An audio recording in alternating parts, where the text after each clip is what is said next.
Time 3:30 అయిందంటే చాలు ఇంకా అలారం మోగుతూనే ఉంటుంది. మా పెద్ద పాప స్కూల్ నుంచి వచ్చేస్తుంది. అంటే 3:30కి వాళ్ళకి విడిచిపెడతారు కానీ ఇంటికి వచ్చేసరికి 4 అవుతుంది. సో 3:30 నుంచి ఇంక నేను వెయిట్ చేస్తూ ఉంటాను. తను ఒక్కొక్కసారి 3:45కి వస్తుంది, 4:40కి వస్తుంది, 4:50కి వస్తుంది, ఇంకా 4 ఈ గ్యాప్లో ఏ టైంకైనా రావచ్చు. సో ఈ లోపు ఇంకా మేము రెడీ అవుతున్నామండి.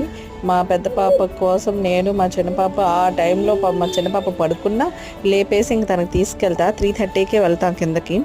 తను కొంచెంసేపు ఆడుకుంటుంది కదా అని చెప్పి 24 అవర్స్ ఇంక ఇంట్లోనే ఉంటే పిల్లలకి బయట వాతావరణం ఆ గాలి తగిలితే ఇంకా వాళ్ళకి కూడా రిలీఫ్గా అనిపిస్తుంది కదా.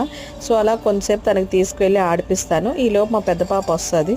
ఇంకొచ్చిన తర్వాత మళ్ళీ లోపలికి వెళ్ళిపోతామండి. ఇదే మా డైలీ షెడ్యూల్ 3:30 నుంచి 4 వరకు. సో ఇంకొచ్చింది వెళ్ళిపోతున్నా.